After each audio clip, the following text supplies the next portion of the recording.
태극 3장은 8개의 이를 의미하고요. 태양과 같은 밝고 뜨거운 기운을 상징합니다. 이는 불의 성질을 나타내고 인체에서는 심장과 연결됩니다. 태극 3장은 용맹한 마음을 기르는 과정을 포함하는데요. 이 불이라는 것은 작은 불씨로 시작이 돼서 급속히 번지게 되죠. 결국에는 모든 것을 태워버리는 특성을 지니고 있다고 할 수 있습니다. 따라서 이 이의 기운은 강력하고 빠른 변화를 의미하는데, 이의 기운을 품새에 적용할 때 통제되지 않는 불과 빛의 성질은 오히려 기술 효과를 저하시킬 수도 있습니다. 불이 사방으로 흩어지는 것처럼 통제되지 않는 힘은 품새 수련에 방해가 되기 때문입니다.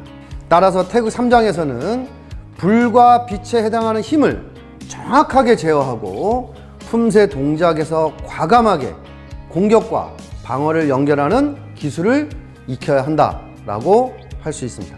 태극 3장에서의 수련은 불의 강렬함과 변화 무쌍함을 몸에 익히는 과정이라고 이해하시면 좋겠습니다. 이것은 단순히 힘을 발휘하는 것뿐만이 아니라 그 힘을 통제하고 적절히 사용할 수 있는 그러한 능력을 기르는 것을 포함한다고 할 수 있죠.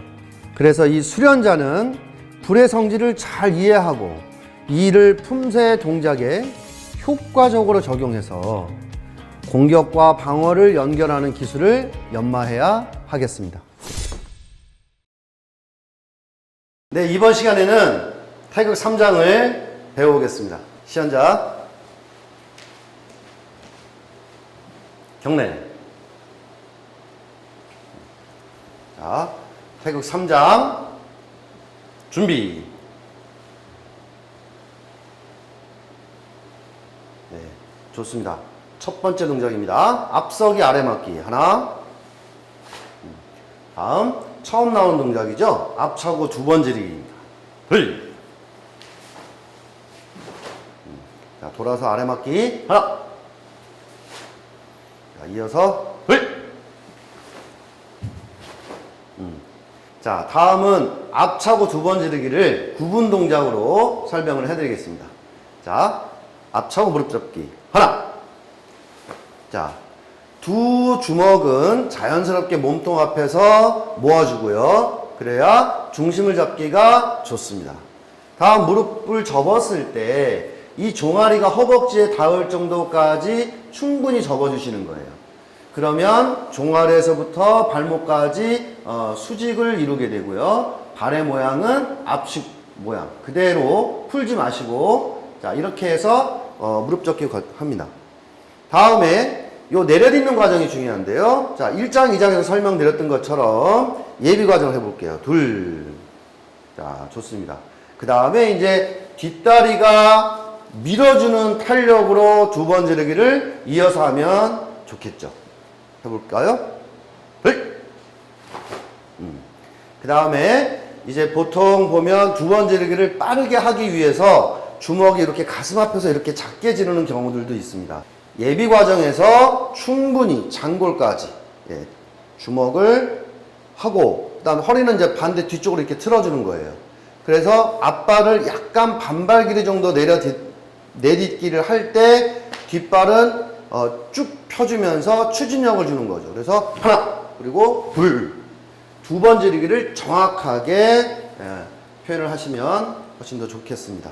자, 연속 동작으로 해보겠습니다. 앞차고 두 번 지르기. 둘. 좋습니다. 자, 다음 동작 해볼게요. 자, 목손날 안치기입니다. 하나. 사용 부위는 손날이 되겠죠. 그 다음 여러분들이 공격 목표는 어디가 될까요? 자, 다 같이 한번 요 두 손가락으로 요 목 가운데 부분 한번 만져보세요. 네, 맥박이 뛰는 부분이 있을 겁니다. 네, 그 부분이 목동맥이죠. 우리 인중, 명치 이렇게 이야기하는 것처럼 요 급소 이름을 부돌이라고 합니다. 자, 부돌이라는 급소가 우리 공격 목표가 되는 것인데요. 시연자 나를 보고 한번 돌아볼까요? 사용 부위는 손날입니다. 그래서 이 부돌 부분을 이렇게 공격하게 되면 심장에서부터 내려 올라가는 그 동맥의 혈류량이 떨어지게 되면서 순간적으로 뇌빈혈 상태가 되는 거예요. 그렇게 되면 띵 하고 이렇게 어지럽게 되겠죠. 자, 그래서 정확하게 손날로 목देख목을 공격을 한다. 그러면 제가 한번 보여드릴까요? 자, 시연자의 이 목동맥을 공격을 할 때 밖에서 안으로 돌려치는 형태로 해야 큰 충격량을 줄 수가 있어요. 그래서 가끔 보면 손의 위치가 좀 낮아서 이런 형태로 목손날 안치기를 하게 되면 여러분들 보시는 것처럼 손끝이 목을 먼저 찌르게 되겠죠. 그래서 반드시 손날은 귀 높이 정도에서 어깨 힘을 빼고 자연스럽게, 그리고 밖에서 안으로 회전량을 이용해서 허리 회전을 이용해서 정확하게 목동맥을 공격할 수 있도록 하면 좋겠습니다. 자, 시연자 다시 앞에 보고 손날 안치기 한 번 더 해볼게요. 둘. 좋습니다. 자, 다음은 손날 바깥맞기 동작입니다. 하나. 바로 지르기 둘. 하나. 자, 손날 바깥맞기를 하실 때 제가 1장, 2장에서도 강조해서 설명드렸죠. 두 팔이 모아진 상태에서 막는 동작을 할 때는 반드시 두 팔을 스치듯이 한다 하는 겁니다. 그러면 시작을 어디서 했나요? 그렇죠. 막는 손이 자연스럽게 팔꿈치 너무 아래가 아니고요. 자, 이런 식으로 자연스럽게 해서 그 다음에 과정을 이렇게 두 팔이 도복을 스치듯이 하는 게 좋습니다. 그리고 어깨까지 스쳤죠. 그 다음에 코끝 높이로 해서 마지막에 멈추는 위치는 몸 바깥선에 위치하게 됩니다. 자, 정면에서 봤을 때, 자, 이렇게 되면 몸 바깥선까지 가지 않았잖아요. 그래서 모든 밖으로 막는 동작은 몸 바깥선 기준으로 해서 멈춘다 하는 겁니다. 다음에 손목은 반듯하게 펴져야 되겠죠.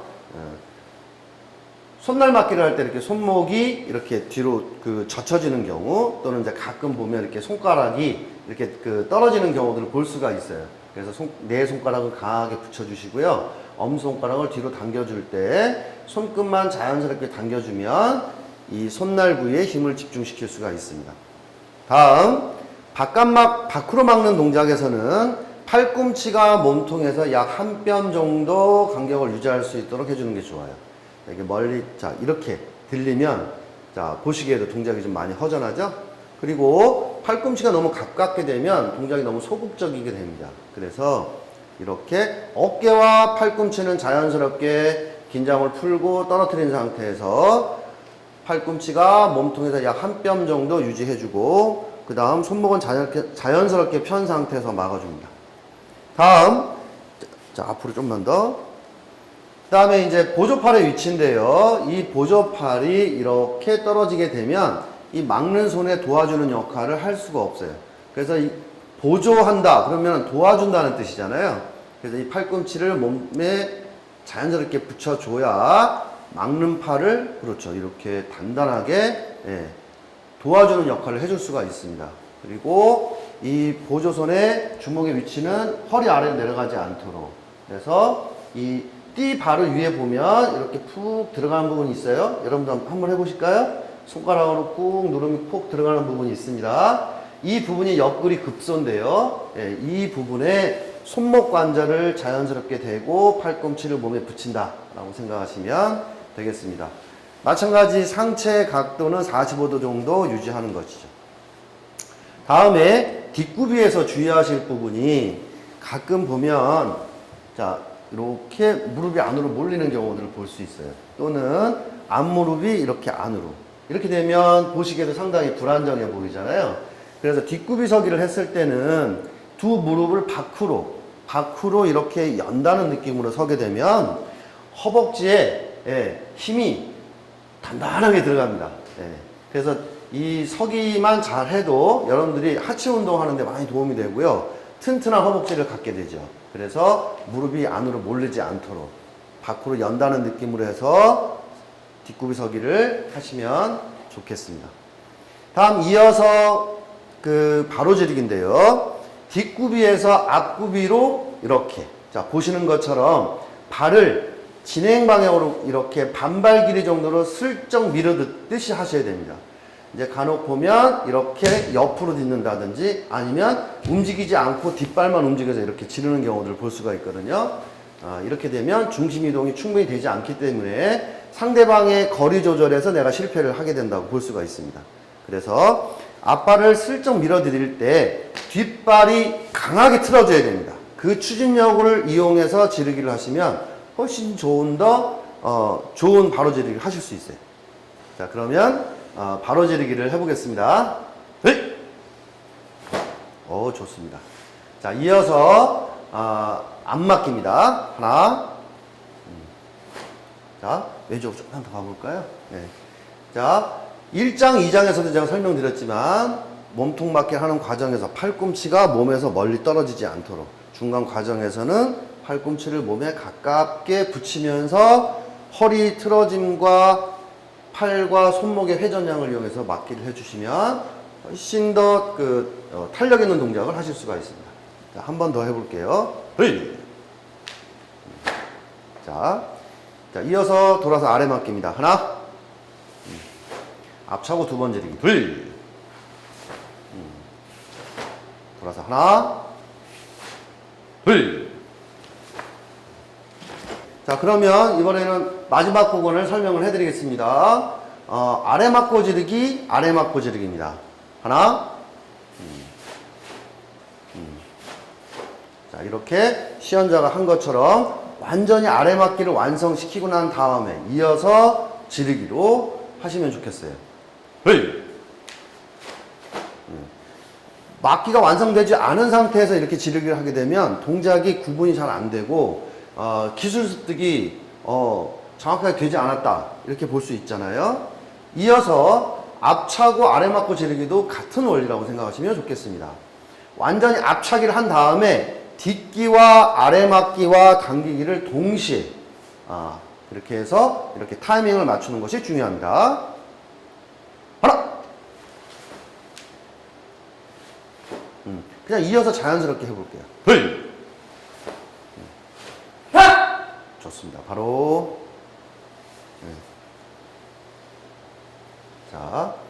자, 지금까지 태극 3장의 중요한 동작들을 설명을 해드렸습니다. 다시 한번 정리를 해서 설명을 해드릴까요? 자, 처음에 나오는 동작, 앞차고 두 번 지르기죠. 앞차고 두 번 지르기에서 앞차고 다음 무릎 접는 과정이 중요하다고 설명을 드렸습니다. 그리고 중간 예비 과정, 그렇죠? 네, 여기서 그냥 이렇게 쿵 내려듣지 않도록 주의하시면 좋겠고요. 다시 한 번 더 보여드리면, 자, 이러한 형태의 예비 과정이 있으면 훨씬 더 멋진 품새를 하실 수가 있습니다. 자, 두 번째 목손날 안치기였죠. 목손날 안치기 하는 과정에서 이렇게 앞으로 찌르는 형태로 하지 않도록, 그래서 밖에서 안으로 돌려치는 과정인데 손날, 사용 부위는 손날이고 공격 부위는 목동맥, 부돌혈이라 하는 것 꼭 잊지 않고 기억하시면 좋겠습니다. 다음에 손날 바깥 맞기 동작이었죠. 이때 팔꿈치는 몸통에서 한 뼘 정도 유지하시고요. 손목은 반듯하게 편 상태에서 네 손가락은 붙이고 엄손가락은 뒤로 당긴 상태에서 손끝을 살짝 당기면 손날 부위에 힘을 집중시킬 수 있습니다. 그 다음에 보조팔은 몸통에서 이렇게 떨어지지 않도록 팔꿈치를 몸통에 붙여주고요. 그리고 손목 관절을 옆구리 급소 부분에, 띠 바로 윗부분이라고 생각하시면 됩니다. 그 부분에 자연스럽게 부착해 주시고, 뒷굽이 서기는 무릎이 안으로 몰리지 않도록, 그렇죠? 무릎을 약간 밖으로 연다는 느낌으로 서시면 척추도 바로 서고요. 각도를 정확하게 유지하실 수 있습니다. 그 다음에 이어서 제자리 바로 지르기에서 앞발을 살짝 반발 길이 정도 밀어듣는다 하는 느낌으로 해서 뒷발이 틀어지는 이 추진력을 이용해서 바로 지르기를 하시면 좋은 동작을 하실 수가 있습니다.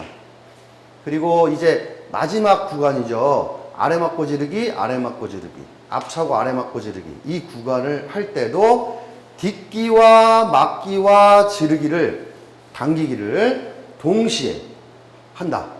그래서 동작과 동작 그리고 품과 품을 명확하게 수련하실 수 있도록 하시면 이후에 이제 4장, 5장까지 배우시는데 기초가 튼튼하게 잡히기 때문에 좀 더 멋진 품새를 하실 수 있을 거라고 생각합니다.